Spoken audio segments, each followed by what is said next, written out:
तो इस पे हम लोग बात करेंगे। तो शुरुआत करते हुए मानव संपदा पोर्टल पर, अगर मैं पोर्टल कहता हूं तो इसका मतलब मैं आपको देशी भाषा में समझाता हूं। पोर्टल का अर्थ हुआ कि यदि आप किसी कंप्यूटर पे या किसी टैबलेट पे या अपने फोन पे आप किसी वेब ब्राउजर में, जैसे क्रोम ब्राउजर में, उसमें आप एक वेब एड्रेस डालते हैं ehrms.upsdc.gov.in, उसके बाद आप खोलते हैं तो उसका आपका पोर्टल खुल के आता है, उसको आप कहते हैं कि मैंने पोर्टल खोला है। तो ये पोर्टल खोल करके कैसे उसमें क्या क्या करना है ये हम लोग आप लोग को दिखाने वाले हैं। तो इसमें हम लोग एक लॉगिन करेंगे। सबसे पहले हम लोग मानव संपदा पोर्टल ऑनलाइन खोलते हैं। मानव संपदा पोर्टल खोलने के लिए आप सभी शिक्षकों को, आपको EHRMS आईडी आपको दी गई है। आप सभी को अपनी EHRMS आईडी जब प्राप्त हुई थी उसके बाद आपने एक पासवर्ड भी बनाया था। इसमें पासवर्ड के भूल जाने पर या गायब हो जाने पर भी सुविधा दी गई है। आप फॉरगेट पासवर्ड करके अपना नया पासवर्ड भी आप बना सकते हैं। तो इसमें सबसे पहले आपको ehrms.upsdc.gov.in टाइप करना है और खोलना है। इसको आप टाइप करेंगे और खोलेंगे तो आपका पेज खुल जाएगा। इसमें आपको 4 चीजें इसमें भरनी है। सबसे पहला आपको अपना डिपार्टमेंट सेलेक्ट करना है, जो कि बेसिक एजुकेशन हुआ। यूजर आईडी आपकी जो मानव संपदा आईडी है यानी EHRMS कोड वो है, वो डालेंगे। इसके बाद आपने जो अपना पासवर्ड डाला हुआ है, आपने अपना पासवर्ड याद किया हुआ है, वो डालेंगे। कैप्चा कोड डालेंगे। पासवर्ड के बारे में मैंने जैसा पहले कहा कि अगर आप पासवर्ड ना भूल जाते हैं तो आप फॉरगेट पासवर्ड का ऑप्शन यूज करते हुए आपके रजिस्टर्ड ईमेल एड्रेस पे या आपके रजिस्टर्ड मोबाइल नंबर पे मैसेज के माध्यम से आपको भेज दिया जाता है। पोर्टल पे हम लोगों ने लॉगिन किया। पोर्टल पे लॉगिन आपको ये बताना यहाँ पे आवश्यक है कि हम ये जो छुट्टियों वाली बात है, ये हम एम स्थापना ऐप से भी छुट्टी आवेदन कर सकते हैं, लेकिन ऐप पर अभी कुछ सीमित फंक्शन ही दिए गए हैं। ऐप के माध्यम से कुछ चीजें हैं जो आप नहीं कर सकते हैं, वो हम लोग बात करेंगे क्रमवार ढंग से। सबसे पहले हम बात करते हैं कि पोर्टल पे आप क्या क्या चीजें कर सकते हैं। तो आपने जैसे ही अपना लॉगिन किया, किसी शिक्षक ने, मान लीजिए ऋषि टंडन नाम के शिक्षक हैं, उन्होंने लॉगिन किया हुआ है, ये अपर प्राइमरी स्कूल के शिक्षक हैं। तो इन्होंने जब लॉगिन किया तो ये पेज दिखता है। अब इसमें आप देख सकते हैं कि 5 इनफैक्ट 6 चीजें दिख रही हैं। एक होम बना हुआ है घर जैसा आकार का, उसके बगल में एक जनरल लिखा हुआ है, उसके बाद लीव मॉड्यूल, फिर ट्रांसफर मॉड्यूल, ACR APR, उसके बाद आपको पेरोल लिखा हुआ है, फिर आपको सर्विस बुक लिखा हुआ है। तो हम लोग बारी बारी से देखेंगे कि इसमें क्या क्या है और इसमें आपका क्या रोल है, आपको क्या क्या करना है। ये बहुत ही महत्वपूर्ण है क्योंकि कई बार यहाँ से निर्देश राज्य स्तर से बेसिक शिक्षा अधिकारियों को भेजे जाते हैं, वो खंड शिक्षा अधिकारियों को भेजते हैं, फिर कहीं ना कहीं जाकर के आपको इन निर्देशों मिलने में डिले होता है या कई बार निर्देश प्राप्त भी नहीं होते हैं। इसीलिए यह राज्य का प्रयास है कि डायरेक्टली शिक्षकों से बात की जाए और उनको सब बताया जाए कि उनको क्या करना है, उनकी क्या भूमिका है। तो अगर जनरल में बात करें तो अपडेट पासवर्ड का पहला विकल्प है, जिसके माध्यम से आप सभी लोग अपना पासवर्ड जो है वो अपडेट कर सकते हैं, रीसेट कर सकते हैं। कभी अपना पासवर्ड आपको लगता है कि कई मेरा पासवर्ड और लोग जान चुके हैं, मैं इसको बदलना चाहता हूं, इसको आप यहाँ से अपना अपडेट कर सकते हैं। तो इसमें आप सभी ने इसको देखा होगा, ट्राई कर सकते हैं। इसमें करंट पासवर्ड आपको डालना होगा, जो अभी आपका एग्जिस्टिंग पासवर्ड है वो। दूसरा, नया पासवर्ड आपको बना सकते हैं। इसमें आप नया पासवर्ड बनाने में कुछ आपको ध्यान रखना पड़ेगा, उसमें एक कैपिटल लेटर भी होना चाहिए, कुछ संख्याएं होनी चाहिए, वो आप ध्यान रखते हुए नया पासवर्ड बनाएंगे। नया पासवर्ड कंफर्म करेंगे, इसमें एक कैप्चा कोड डालेंगे, फिर आप सेव कर देंगे। तो इस तरीके से आप अपना पासवर्ड बदल सकते हैं। दूसरी बात जो जनरल में आपकी आती है वो अपडेट कॉन्टैक्ट डिटेल्स। जैसे कुछ आपके जो डिटेल्स हैं, विवरण है, वो आप अपने द्वारा ही बदल सकते हैं। कुछ जो विवरण है उनके लिए आप विभाग पर आश्रित हैं, आप करेंगे उनके स्तर से बदलाव। लेकिन कुछ बदलाव जो कॉन्टैक्ट डिटेल आपसे संपर्क से संबंधित है वो आप कर सकते हैं, वो देख सकते हैं आप जैसे नाम में आप चेंज करने जाएंगे तो आपका नाम संभवतः चेंज नहीं होगा, वो आप चेंज नहीं कर सकते हैं। लेकिन अपना फोन नंबर आप इसमें एडिट कर सकते हैं, नया फोन नंबर आप डाल सकते हैं। मोबाइल नंबर अगर मान लीजिए आपको बदलना है या ईमेल आईडी बदलनी है तो यहाँ से आप बदल सकते हैं, इसके लिए आप किसी पर निर्भर नहीं है। और ये एक ऐसी सुविधा है जिसका उपयोग आपको करना है। अगर आपका फोन नंबर इसमें दिखाया हुआ उससे अलग है तो, या ईमेल आईडी इसमें दिखाई हुई है उससे अलग है, तो आप ये जरूर अपना अपडेट कर लेंगे, क्योंकि विभाग के पास आपकी यही सूचना रहती है और विभाग के पास जो आपकी सूचना है वो बहुत महत्वपूर्ण है। कोई भी आपको आप तक विभाग पहुंचना चाहेगा तो इसी के माध्यम से पहुंचेगा। तीसरी बात जो आती है जनरल में, वो अपडेट रिपोर्टिंग ऑफिसर। ये एक बहुत महत्वपूर्ण कदम है आप सभी शिक्षकों के लिए।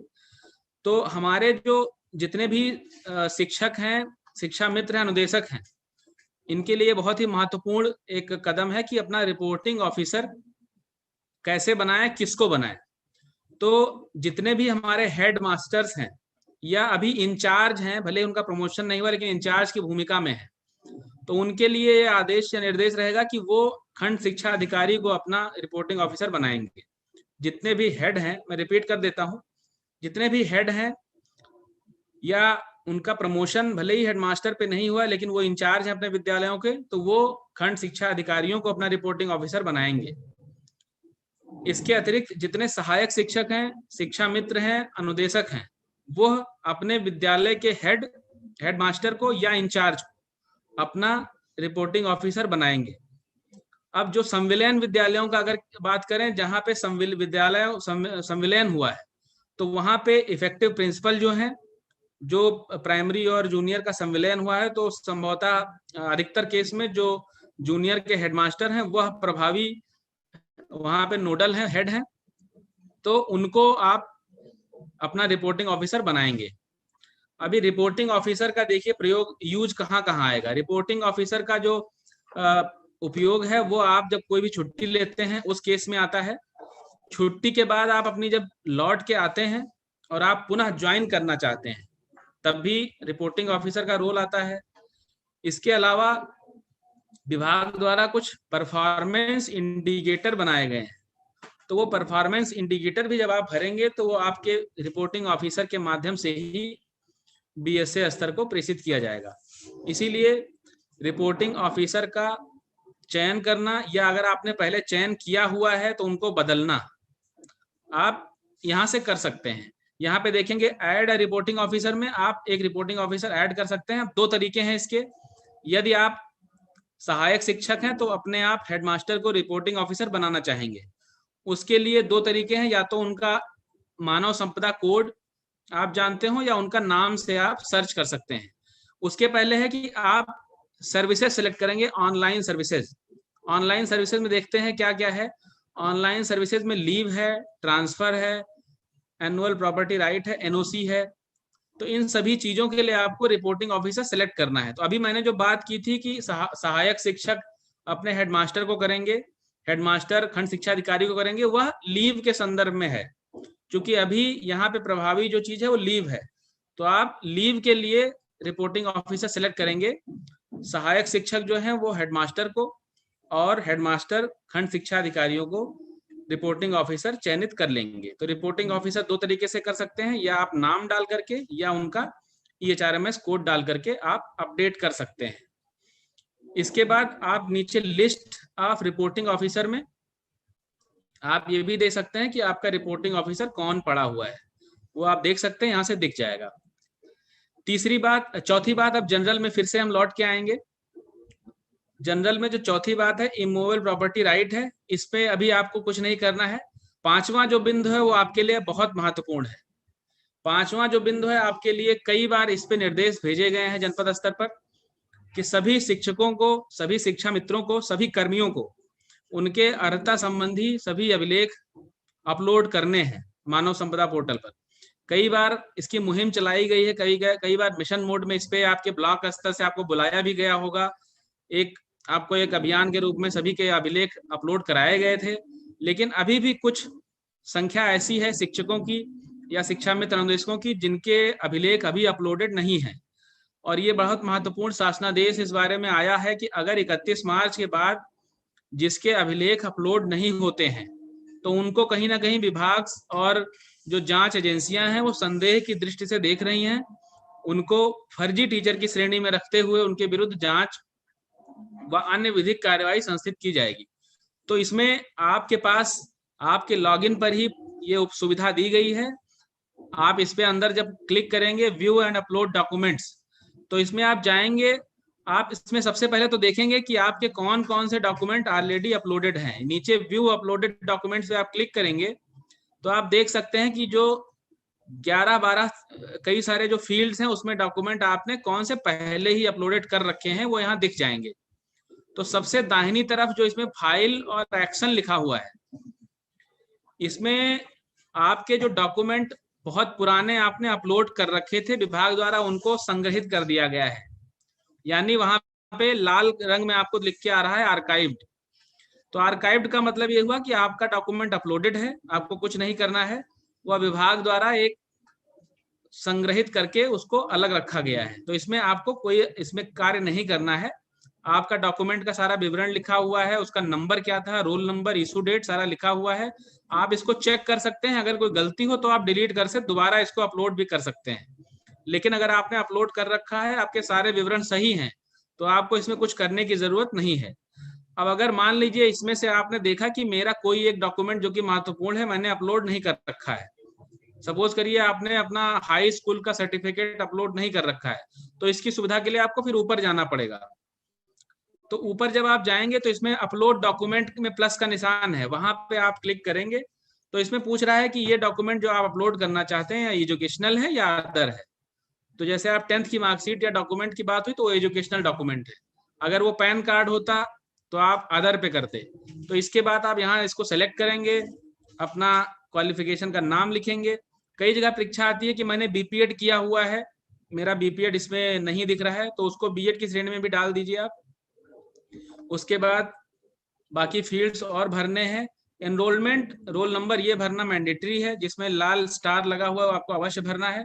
उसके बाद सारे फील्ड्स भरते हुए आपको चूज फाइल करेंगे और आप अपलोड कर देंगे। तो इसमें आप पीडीएफ भी अपलोड कर सकते हैं और जेपीजी फाइल भी। ये काम आप जब अपलोड करेंगे तो आपके लैपटॉप में जहां आपने सेव कर रखा है यहाँ से अपलोड हो जाएगा। इसके बाद नीचे आएंगे और एक जो सबमिट है, सबमिट कर देंगे तो आपका ये अभिलेख अपलोड हो जाएगा। तो मैं रिक्वेस्ट करूंगा, अनुरोध करूंगा सभी शिक्षकों से कि जिनके, या आप चेक कर लें अपना पोर्टल पे लॉगिन करते हुए, जिनके जो डॉक्यूमेंट अभी भी जो उनके अर्हता संबंधी हैं अपलोड नहीं किए हैं उन लोगों ने, ये तत्काल प्रभाव से अपलोड कर दिए जाएं। ये इसके लिए आपको आपके खंड शिक्षा अधिकारी भी निर्देशित करेंगे। फिर से हम लोग वापस लौटेंगे जनरल में, सभी जो फील्ड है हमने बात कर ली। इसके बाद आपका जो बहुत महत्वपूर्ण है लीव मॉड्यूल, इस पे बात करेंगे। तो लीव मॉड्यूल आप सभी जानते हैं इसमें दो जो बहुत महत्वपूर्ण लिंक हैं, एक है माई लीव, दूसरा है अदर्स लीव। तो देखिए माई लीव भी सभी के लिए है और अदर्स लीव जो है वो केवल जो हेड हैं या इंचार्ज हैं उनके लिए होगा। माई लीव में अगर आप जाएंगे इसका मतलब हुआ जो आपको छुट्टियां अपने खुद की आवेदन करनी है, या उसका बैलेंस देखना है, या अपने जो आवेदन किया है उसका स्टेटस देखना है, या आपने पहले कोई छुट्टी अगर आवेदन की हो तो उसको कैंसिल करना है, या उसके बाद महत्वपूर्ण चीज आती है लीव अर्ली ज्वाइनिंग। ये एक नई चीज आपको लग रही होगी। इसका अर्थ ये हुआ कि आप यदि कोई छुट्टी लेते हैं आकस्मिक अवकाश के अलावा, यदि आप मैटरनिटी लीव लेते हैं, यदि आप बाल देखभाल अवकाश लेते हैं, यदि आप मेडिकल लीव लेते हैं, तो उसके बाद जब आप लीव से लौटेंगे तो आपको एक ज्वाइनिंग ऑनलाइन करनी पड़ती है। या अगर आपकी छुट्टी खत्म होने से पहले आप लौट रहे हैं तो आपको यहाँ से अर्ली ज्वाइनिंग करनी पड़ती है। तो इन सब के बारे में हम लोग एक एक करके बात करेंगे। अदर्स लीव में मैं बता दूं, अदर्स लीव अगर कोई हेडमास्टर है या खंड शिक्षा अधिकारी हैं उनको भी दिखता है। अगर वो देखना चाहें कि उनको किसने अपनी छुट्टी भेजी है, वो सारी चीजें इसमें दिखेंगी। कितनी छुट्टियां उनकी पेंडिंग हैं, कितनी उन्होंने डिस्पोज कर दी, ये सारी चीजें इसमें दिखेंगी। तो हम लोग पहले माई लीव में बात करेंगे कैसे अप्लाई किया जाता है छुट्टियां। तो छुट्टी अप्लाई करने के लिए आप सभी लोग अप्लाई लीव में जाते हैं। लीव अप्लाई में आपको 3-4 चीजें उसमें डालनी पड़ती हैं। सबसे पहला, किस तरह की लीव आप लेना चाहते हैं। मान लीजिए आप कैजुअल लीव लेना चाहते हैं तो आप उसमें कैजुअल लीव सेलेक्ट करते हैं। रिपोर्टिंग ऑफिसर, ध्यान दीजिएगा रिपोर्टिंग ऑफिसर यहाँ पे बहुत महत्वपूर्ण है, मैं दोबारा इसको आपको याद दिला दूं। सभी जो सहायक शिक्षक हैं, कई बार ये देखा जा रहा है कि सहायक शिक्षक डायरेक्टली बीएसए को अपनी छुट्टियां भेज दे रहे हैं। कई बार सहायक शिक्षक डायरेक्टली पीओस को अपनी छुट्टियां भेज दे रहे हैं कैजुअल लीव, जो कि गलत है। सहायक शिक्षक हमेशा प्रधान शिक्षक को ही अपना रिपोर्टिंग ऑफिसर बनाते हुए और उनको अपनी छुट्टियां भेजेंगे। अगर वो छुट्टी प्रधानाध्यापक के अधिकार क्षेत्र में है तो वह स्वीकृत करेगा, अन्यथा वह आगे बीओ को फॉरवर्ड कर देगा। ये पूरी प्रक्रिया का पालन किया जाना है। तो लीव में अप्लाई करते समय कौन सी छुट्टी आप लेना चाहते हैं? अर्न लीव के बारे में बताना चाहूंगा मैं कि हर 1 साल की सर्विस में आपको एक ईएल मिलती है। हालांकि पोर्टल पे आपको कई बार दिखता है 300 दिन का ईएल आपको बैलेंस दिखता है, या कई बार आपको अगर ब्लॉक में अपडेट नहीं हुआ है तो 0 दिन का दिखता है। इस संबंध में आप अर्न लीव अप्लाई कर सकते हैं जितनी आपकी सर्विस हुई है। खंड शिक्षा अधिकारी स्तर पर उसको देखेंगे, वो वेरीफाई करेंगे कि क्या वास्तव में आपकी उतनी सेवा हुई है, आप उतनी अर्हता रखते हैं उतनी छुट्टियों की। यदि आप रखते हैं तो वो खंड शिक्षा अधिकारियों द्वारा उसका स्वीकृत किया जाएगा। कैजुअल लीव आप सभी वाकिफ हैं, ये बहुत ही प्रचलित छुट्टी है। साल में 14 दिन की छुट्टी मिलती है आपको कैजुअल लीव। इसको आप अप्लाई करने के लिए, मान लीजिए कैजुअल लीव अप्लाई करते हैं आप, तो इसमें आपको जिस दिन से आप छुट्टी ले रहे हैं वो दिन करना है। आप एक चीज और इम्पॉर्टेंट मैं आपको बता देना चाहूंगा सभी शिक्षकों को, जो हाफ लीव है ये शिक्षकों के लिए एप्लीकेबल नहीं है। कई बार कई खंड शिक्षा अधिकारी और बीएसए प्रश्न पूछते हैं कि क्या 0.5 सीएल दे है, तो शिक्षकों को परिषदीय, चूंकि आप परिषदीय कर्मचारी हैं, आपको दे नहीं है, तो आप इसको 0.5 सीएल अप्लाई नहीं करेंगे। तो मान लीजिए आपने 1 दिन की छुट्टी यहाँ पे अप्लाई करना चाह रहे हैं। इसके बाद जो 6वां बिंदु है और 7वां बिंदु है, ये आप लोगों को कई बार कंफ्यूजन लगता होगा कि ये क्या है और क्यों है। जो 6वां बिंदु है और 7वां बिंदु है, इसका महत्व तो यह है कि जब आप छुट्टी से लौट के आएंगे या छुट्टी पे जाने से पहले आपकी अगर कोई छुट्टी पड़ रही है, संडे पड़ रहा है, तो आप इसमें अगर लिख देंगे तो आपकी जो ज्वाइनिंग होगी, जब आप ऑनलाइन ज्वाइनिंग की रिक्वेस्ट करेंगे, जैसे मान लीजिए 15 तारीख को मैंने अवकाश लिया, 16 को मान लीजिए संडे है, तो अगर आप इसमें भर देंगे कि 16 को संडे था लीव सफिक्स में 7वें कॉलम में, तो आपकी जो ज्वाइनिंग रिक्वेस्ट वो 17 को एक्सेप्ट कर लेगा। नहीं तो वो 16 को ही आपका 16 को वो पूछेगा आपसे कि 16 का आपका क्या स्टेटस है, जबकि 16 की आपकी एक संडे का अवकाश है। इसीलिए ये 2 कॉलम बनाए गए हैं कि यदि आप जो अवकाश ले रहे हैं उसके पहले अगर कोई संडे पड़ रहा है या कोई मान लीजिए गजेटेड हॉलीडे पड़ रहा है, होली, दिवाली, दशहरा, वो आप इसमें भर सकते हैं। दूसरा, छुट्टी का जो आप पीरियड है उसके बाद अगर कोई अवकाश पड़ रहा है तो वो आप भर सकते हैं।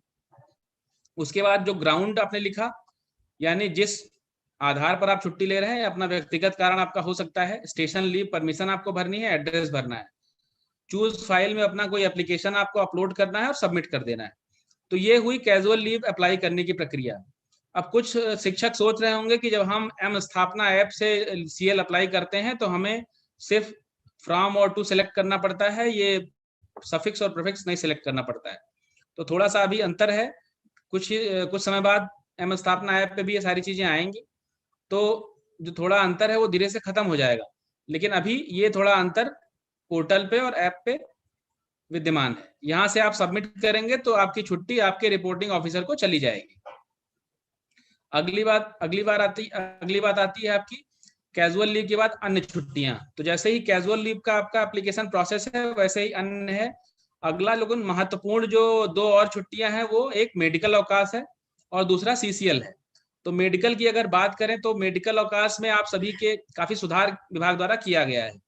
पहले आप सभी को मेडिकल लेने के लिए बहुत सी समस्याएं थी। आप सभी को मेडिकल जब आप लेते थे तो आप एप्लीकेशन आप बीआरसी पे आपको भिजवाना पड़ता था किसी माध्यम से, आप कई बार नहीं जा सकते थे। उसके बाद आपका वेतन रुकता था।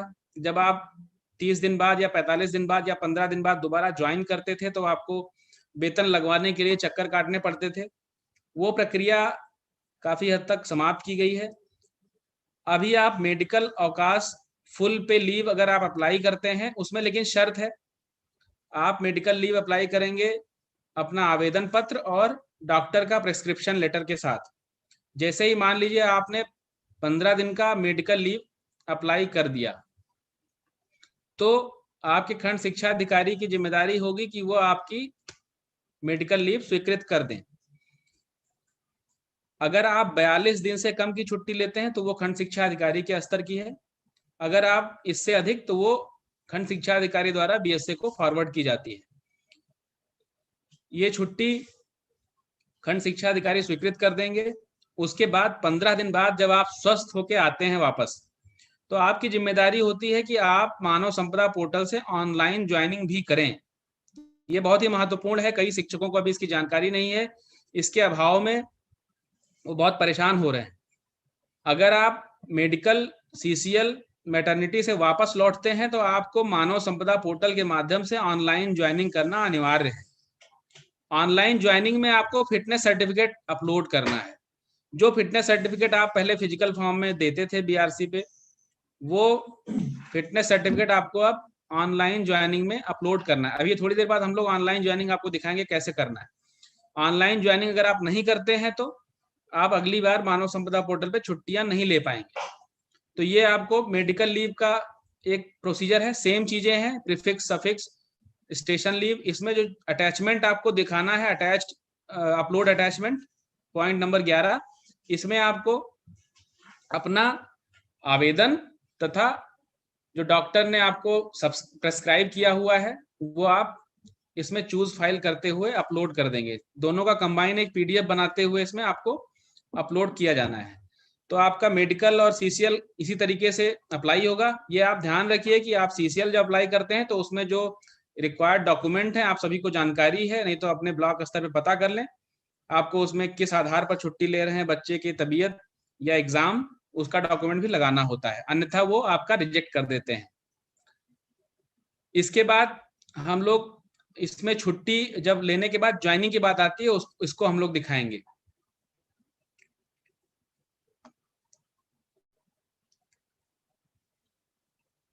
अच्छा, दूसरा इसमें आप सभी ये परिचित हैं, व्यू बैलेंस आप देख सकते हैं ऊपर जो दूसरा है व्यू बैलेंस,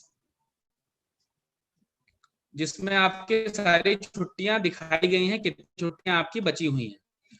तो यहाँ पे एक चीज और ध्यान रखनी है कि कुछ छुट्टियां जो हैं वो परिषदीय शिक्षकों के लिए नहीं होती हैं, तो वो हटा दी गई थी, स्टडी लीव हटा दी गई थी। बाकी कुछ छुट्टियां जो आपके लिए हैं वो आप अवेल कर सकते हैं, अप्लाई कर सकते हैं और उसको खंड शिक्षा अधिकारी द्वारा अप्रूव कर दिया जाएगा। यहाँ पे एक और महत्वपूर्ण बात आती है कुछ ऐसे शिक्षक हैं जिनका अभी लीव बैलेंस अपडेट नहीं किया गया है, तो उनका बैलेंस 0 दिखाता है, यानी ब्लॉक स्तर से उनकी छुट्टियां अभी अपडेट नहीं की गई हैं। ऐसे शिक्षकों को तत्काल अपने बीआरसी पर संपर्क करना है और अपनी सभी छुट्टियां अपडेट करा लेनी है। ये चीज खंड शिक्षा अधिकारियों से भी विभाग ने मांगा है कि कितने ऐसे शिक्षक हैं जिनका आपने लीव बैलेंस अपडेट नहीं किया है, अपडेट नहीं किया है।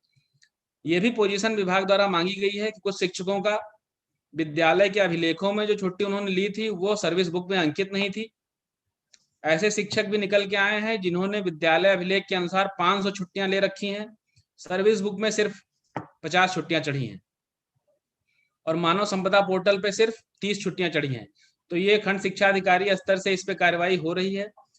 जो सही लोग हैं और गलत दोनों तरीके के लोग हैं, कुछ लोग अपनी छुट्टियां जानबूझकर नहीं चढ़वा रहे हैं, उनको निर्देश रहेगा अपनी छुट्टियां आप सही करवा लें मानव संपदा पोर्टल पर, अन्यथा आपकी भी जवाबदेही इसमें फिक्स होगी। इसके बाद माई लीव में तीसरी चीज जो आती है वो एप्लीकेशन स्टेटस। तो जो आपने छुट्टी का आवेदन किया है वह अभी कहाँ पे है, किस स्तर पे है, वो आप यहाँ से देख सकते हैं। जैसे हर छुट्टी जो आप आवेदित करते हैं उसका एक रेफरेंस नंबर होता है, लीव रेफरेंस नंबर, जो कि बहुत महत्वपूर्ण डॉक्यूमेंट एक संख्या है। आप सभी लोग इस बात की भी जानकारी रखते होंगे कि आजकल जो अधिकारी आपके विद्यालयों में निरीक्षण पे आ रहे हैं, अगर आप विद्यालय में अनुपस्थित हैं, अगर आप छुट्टी लेकर के अनुपस्थित हैं, तो आपका ये लीव रेफरेंस नंबर प्रेरणा ऐप पर मांग कर संबंधित अधिकारी द्वारा भरा जा रहा है। अतः आप सभी को ये लीव रेफरेंस नंबर जब आप छुट्टी आवेदन करें तो अपने विद्यालय को जरूर सूचित करा दें, ताकि आपकी अनुपस्थिति में कोई अधिकारी अगर निरीक्षण करता है तो ये लीव रेफरेंस नंबर उसके द्वारा पोर्टल पे प्रेरणा इंस्पेक्शन ऐप में भर दिया जाएगा। और वहां से सिस्टम चेक कर लेगा कि क्या आपने छुट्टी आवेदित की है, आपकी छुट्टी स्वीकृत तो अस्वीकृत तो नहीं कर दी गई है। और जो शिक्षक बिना सूचना के या बिना किसी आवेदित छुट्टी के एब्सेंट हैं, तो उनका EHRMS कोड उस अधिकारी द्वारा अंकित किया जाएगा। EHRMS कोड भी आप सभी अपने जितने भी कर्मचारी हैं विद्यालय में, उनका कहीं ना कहीं रजिस्टर में या कहीं अंकित करवा दीजिए विद्यालय में ही, ताकि जितने भी कार्यरत शिक्षक शिक्षिकाएं हैं उनका EHRMS कोड विद्यालय स्तर पर अवश्य उपलब्ध रहे। तो आप यहाँ से अपने लीव रेफरेंस नंबर के सापेक्ष अपना छुट्टी का स्टेटस देख सकते हैं। इसमें देखिए लीव स्टेटस में एक जगह पेंडिंग है, एक जगह अप्रूव्ड है। तो जो अप्रूव्ड छुट्टी है यानी वह स्वीकृत हो चुकी है, उसमें आप जब प्रिंट के तरफ आएंगे तो वहां पे आप इसको क्लिक करके इसका एक लीव ऑर्डर भी निकाल सकते हैं। तो ये एक महत्वपूर्ण दस्तावेज है। जो छुट्टी आपको स्वीकृत हुई है उसका एक लीव ऑर्डर भी यहाँ से आप प्रिंट कर सकते हैं, रख सकते हैं फिजिकल फॉर्म में भी। अब यहाँ पे कई लीव ऑर्डर हम लोगों ने देखे हैं जो कि गलत हैं। कई बार कतिपय शिक्षक अपने हेडमास्टर को ही CCL अप्लाई कर देते हैं और उनके हेडमास्टर अनजाने में उनके CCL भी स्वीकृत कर देते हैं। तो ये सिस्टम उसके अलाउ कर देता है, सिस्टम नहीं रोकता है, लेकिन इसको आपको देखना है।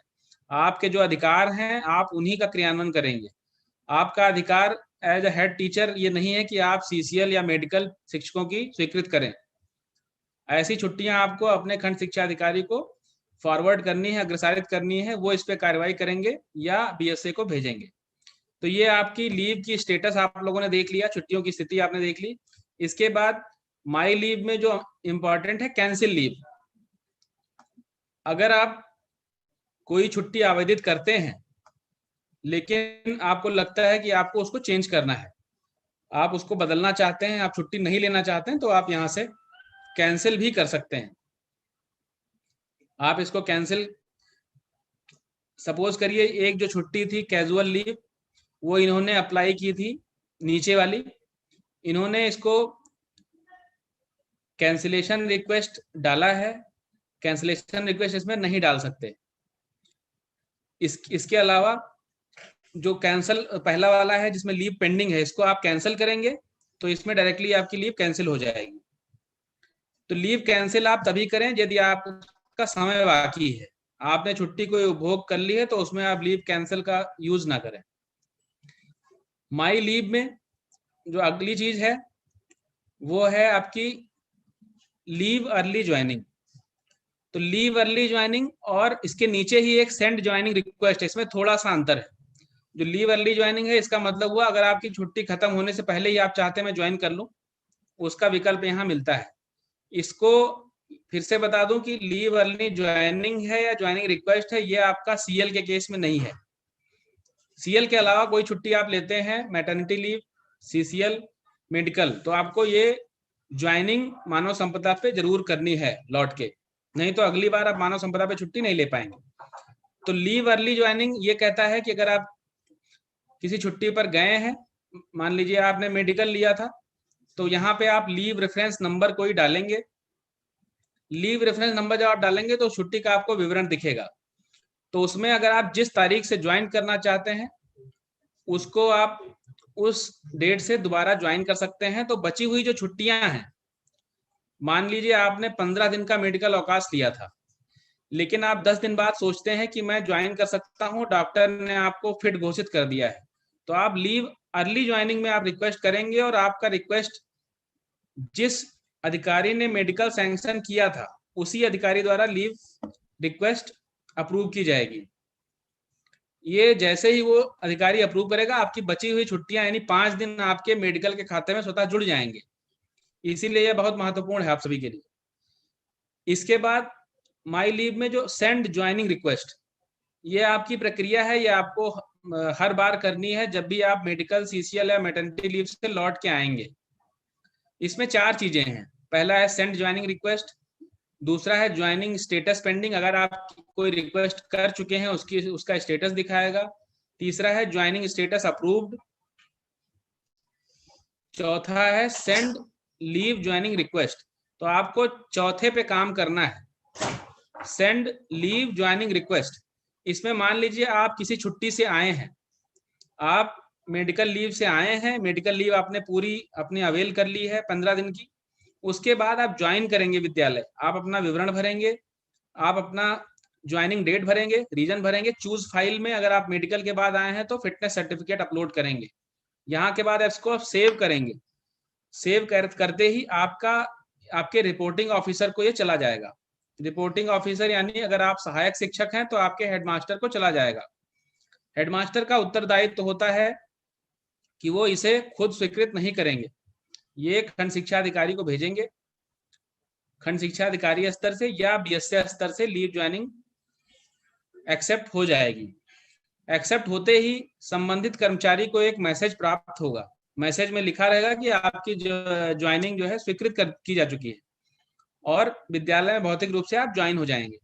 तो ये प्रक्रिया आपको अवश्य करनी है, अन्यथा अगली बार आप छुट्टी लेना चाहेंगे तो सिस्टम आपको अलाउ नहीं करेगा।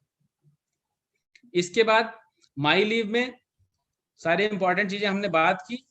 लास्ट कैलेंडर है जो कि आपके लिए बहुत महत्वपूर्ण नहीं है। इसके बाद अदर्स लीव आती है। अदर्स लीव नहीं बात अदर्स लीव में अभी मैंने जैसे बात की कि जो हेडमास्टर्स हैं उनके लिए ये इंपॉर्टेंट है। आपके पास मान लीजिए आपके सहायक शिक्षकों की या अनुदेशकों की या शिक्षा मित्रों की छुट्टियां आती हैं, तो आप क्या करेंगे? हेडमास्टर्स के लिए सबसे महत्वपूर्ण काम है, आप देखते रहिए कि व्यू पेंडिंग रिक्वेस्ट में आप देखते रहिए कि किसने किसने आपको छुट्टियों का आवेदन किया है। तो आप जब व्यू पेंडिंग रिक्वेस्ट देखेंगे तो आपको दिखेगा कि कितने शिक्षकों ने आपको छुट्टी का आवेदन किया है। सहायक शिक्षक होंगे उनमें भी ये कॉलम रहेगा, लेकिन उनमें कोई पेंडिंग रिक्वेस्ट हमें नहीं दिखेगी क्योंकि उनको किसी ने छुट्टी का आवेदन नहीं किया है। तो पेंडिंग रिक्वेस्ट की यहाँ पे सूची दिख जाएगी। क्योंकि ये शिक्षक प्रधान शिक्षक नहीं है या इनको किसी ने छुट्टी आवेदन नहीं किया, इसलिए यहाँ पे नहीं दिखेगा। प्रधान शिक्षकों को जिनको लीव आवेदन हुई है, जो कि किसी के रिपोर्टिंग ऑफिसर है, उनको यहाँ पे दिखेगा। अदर्स लीव में और चीज अगले बिंदु की तरफ हम लोग बढ़ते हैं, डिस्पोज लीव। तो डिस्पोज लीव में भी आपको जितनी छुट्टियां आपने निस्तारित की हैं, जिनको आपने स्वीकृत कर दिया है या अस्वीकृत कर दिया है, वो सारी सूची इसमें आपको डिस्पोज लीव में दिख जाएगी। View cancellation request. तो व्यू कैंसिलेशन रिक्वेस्ट मतलब कोई सहायक शिक्षक मान लीजिए अपनी छुट्टी जो आवेदन किया था उसको कैंसिल करना चाहता है, यहाँ पे आप एज ए हेडमास्टर जाकर देख सकते हैं और उसको अप्रूव कर सकते हैं कि ठीक है आपकी जो लीव कैंसिल था वो अप्रूव कर दिया गया है, यानी कि उस शिक्षक को उतनी छुट्टियां उसके खाते में जुड़ जाएंगी। चौथा जो कि बहुत महत्वपूर्ण है, इसको हम लोग अंदर जाकर के देखेंगे, view joining request. View joining request में क्या है, यदि कोई शिक्षक अपने हेडमास्टर को ज्वाइनिंग रिक्वेस्ट भेजता है कि मैं छुट्टी से आ गया हूं, मुझे ज्वाइन कराइए, तो यहाँ पे दिखता है पेंडिंग रिक्वेस्ट में दिखेगा नाम जो कर्मचारी भेजता है, कौन सी छुट्टी ली थी, लीव रेफरेंस नंबर क्या था उस छुट्टी का, कब उसने अप्लाई किया था, कितने दिन का था, ये सारी चीजें डॉक्यूमेंट इसमें दिखेगा। इसके बाद इसमें आपको विकल्प रहेगा एज ए हेडमास्टर कि आप उसको फॉरवर्ड कर दें या इसको एक्सेप्ट भी कर लें या उसको रिजेक्ट कर लें। आपको एक्सेप्ट नहीं करना, आपको फॉरवर्ड करना है खंड शिक्षा अधिकारी को। अगर आप देखते हैं कि डॉक्यूमेंट उसमें अपलोड नहीं है फिटनेस, तो आप इसमें रिजेक्ट भी कर सकते हैं, एक स्तर पहले ही आप इसमें रिजेक्ट कर सकते हैं। तो ये हमने लीव मॉड्यूल के बारे में बहुत ही डिटेल में बात की। अब 4 चीजें और हैं, इनके बारे में संक्षिप्त रूप से बात करने के बाद हम लोग ऐप में देखेंगे कि ऐप में क्या इसमें अंतर आता है। उसमें पहली चीज है पेरोल मॉड्यूल।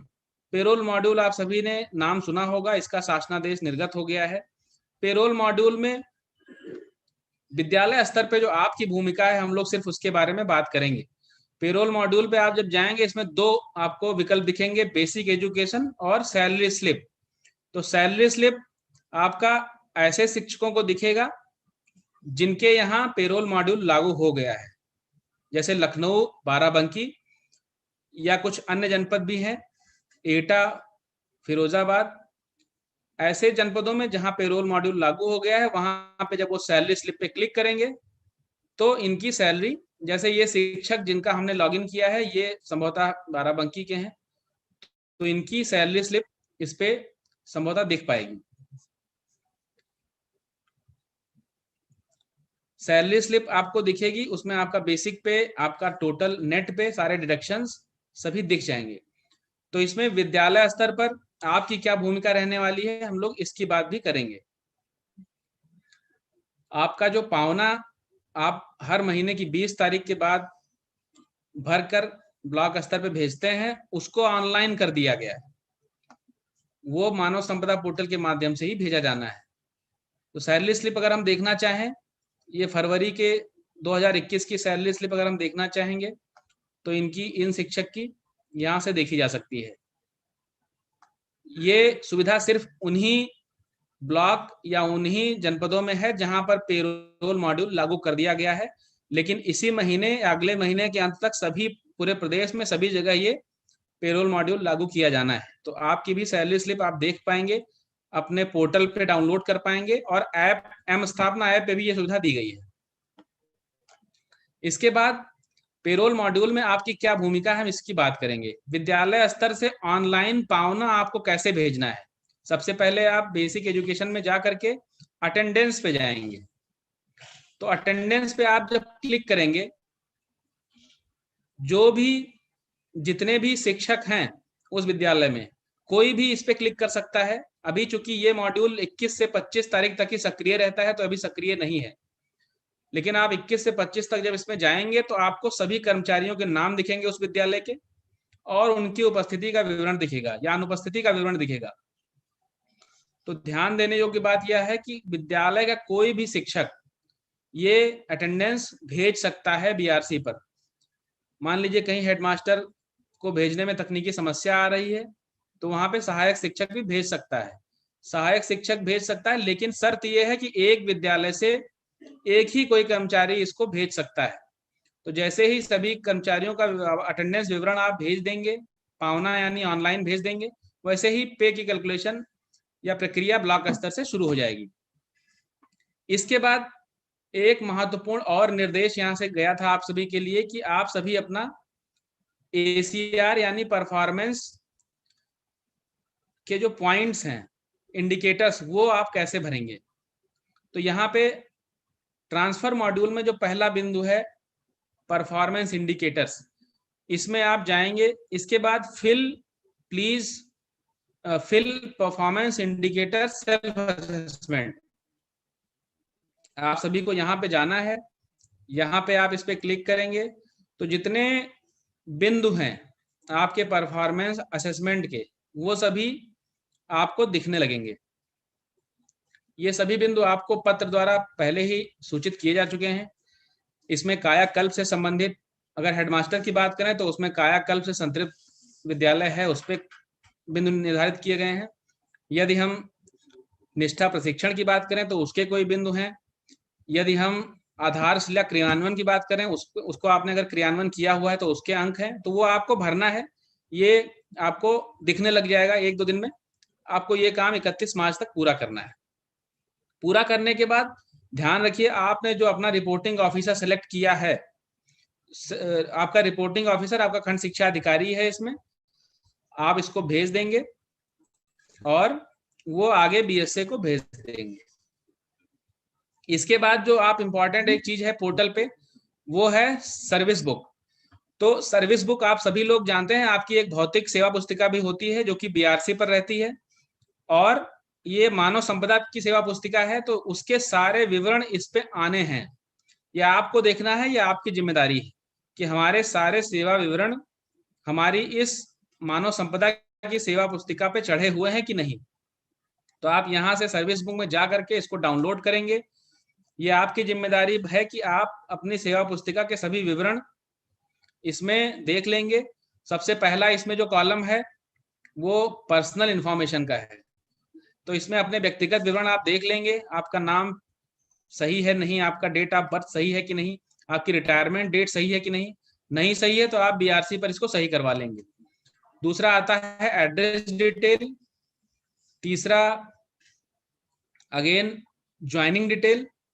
चौथा जो कि बहुत महत्वपूर्ण है, आपके डॉक्यूमेंट का पूरा विवरण। पांचवा ट्रेनिंग। छठवां फैमिली डिटेल्स। सातवां ज्वाइनिंग। आप देख रहे हैं कि सेक्शन एफ के नीचे ज्वाइनिंग लिखा हुआ है, तो सभी शिक्षक ध्यान दें, ये बहुत महत्वपूर्ण है, खासकर जो हमारे अंतर जनपदीय स्थानांतरित शिक्षक हैं उनके लिए बहुत महत्वपूर्ण है ये, कि जिस जनपद से वो स्थानांतरित होकर के आए हैं क्या इसमें चढ़ा हुआ है या नहीं, जिस जनपद पे आए हैं क्या इसमें चढ़ा हुआ है या नहीं चढ़ा है तो अविलंब आप अपने बीआरसी पर संपर्क कर इसको चढ़वा लेंगे। जितने भी शिक्षक हैं उनकी पुरानी जो पहली नियुक्ति है वो इस पे चढ़ी है कि नहीं, उसका ऑर्डर नंबर इसमें चढ़ा है कि नहीं, ये सारी चीजें आप देख करके, अगर नहीं है तो अपने बीआरसी पर संपर्क करके इसको सही करवा लेंगे। इसके बाद इसमें एम्प्लॉयज की सारी डिटेल्स, जो आपको कभी कोई दंड मिला होगा वो भी इसमें बीआरसी स्तर पे वो भर देंगे। इसीलिए अब आप लोग ये ध्यान रखें, आगे से कोई अगर आपके खिलाफ कोई विभागीय कार्यवाही होती है, सस्पेंड होते हैं आप, कोई शस्ति मिलती है, तो मानव संपदा की सेवा पुस्तिका पे वो चीज चढ़ जाएगी। इसीलिए आप प्रयास करें ऐसी कोई असहज स्थिति आपके साथ ना उत्पन्न हो।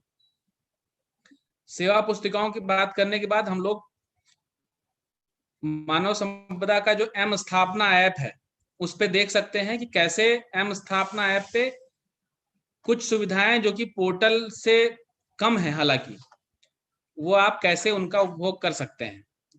आपने देखा कि पोर्टल पे कम से कम 6 या 7 चीजें हैं जिसमें आप सभी को लॉगिन करने के बाद काम करना है। इसकी कुछ सुविधाएं आपको ऐप पर दे दी गई हैं। आप सभी जानते हैं कि मोबाइल ऐप जो एम स्थापना नाम से है, एंड्रॉयड प्लेटफॉर्म पे है। लगभग सभी ने उसको एक बार अपने डाउनलोड करने के बाद अपना विवरण भर दिया होगा, लॉगिन आईडी पासवर्ड भर दिया होगा। उसके बाद आपको हर बार लॉगिन आईडी पासवर्ड भरने की जरूरत नहीं पड़ती है। तो इसमें मेनली मुख्यतः 3 चीजें आप अपने ऐप में देख पाते हैं, leave management, salary slip, service book. तो सैलरी स्लिप मैंने बताया जहां पे पेरोल मॉड्यूल सक्रिय है वहीं के लिए है, और लीव मैनेजमेंट आप मुख्यतः 60% से 70% शिक्षक जो छुट्टियां ले रहे हैं वो मोबाइल ऐप एम स्थापना ऐप के माध्यम से ही ले रहे हैं। तो लीव मैनेजमेंट में अगर हम जाते हैं तो इसमें क्या क्या फंक्शंस हैं हम लोग देख सकते हैं। इसमें जो आपका सेट और चेंज रिपोर्टिंग ऑफिसर था जो हमने पोर्टल पे बात की थी वो यहाँ से भी आप कर सकते हैं। अप्लाई फॉर लीव कर सकते हैं आप। अप्लाई फॉर लीव में बेसिक डिफरेंस वही आएगा कि आप सफिक्स और प्रीफिक्स के डेट यहाँ पे आपसे नहीं पूछेगा, ये यहाँ पे आपको एक अंतर दिखेगा। दूसरा, आपको डॉक्यूमेंट अपलोड करने में पहले आपको सिर्फ फोटो इसमें खींचने की सुविधा थी, अब आपको इसमें भी पीडीएफ अपलोड करने की सुविधा दे दी गई है यदि आप मेडिकल या सीसीएल अप्लाई करते हैं तो। इसके बाद चेक स्टेटस की सुविधा यहाँ पे भी है। व्यू लीव रिक्वेस्ट की सुविधा भी यहाँ पर है, ये उनके लिए है जिनको किसी ने लीव आवेदन किया हो। लास्ट, आप लीव बैलेंस भी चेक कर सकते हैं। यहाँ पे ध्यान देने योग्य बात यह है कि ज्वाइनिंग की सुविधा अभी एम स्थापना ऐप पे उपलब्ध नहीं है, जो कि अगले 15 दिन के अंदर उपलब्ध करा दी जाएगी। लेकिन तब तक यह आग्रह रहेगा कि जो शिक्षक छुट्टी लेकर के वापस ज्वाइन कर रहे हैं वो पोर्टल के माध्यम से ऑनलाइन ज्वाइनिंग अवश्य कर लें। ऑनलाइन ज्वाइनिंग मेडिकल, सीसीएल तथा मैटरनिटी के बाद पोर्टल के माध्यम से अवश्य करें, अन्यथा अगली बार छुट्टी का आवेदन नहीं कर पाएंगे। इसके बाद एम स्थापना ऐप से आप सेवा पुस्तिकाएं भी देख सकते हैं अपनी, पूरा नहीं, उसके संक्षिप्त कुछ विवरण देख पाएंगे। इसमें आपका बेसिक जो इन्फॉर्मेशन है, पर्सनल डिटेल, एड्रेस डिटेल्स और एजुकेशनल डिटेल्स, ये इतनी इन्फॉर्मेशन आप एम स्थापना ऐप पर भी देख सकते हैं। तो समय के साथ एम स्थापना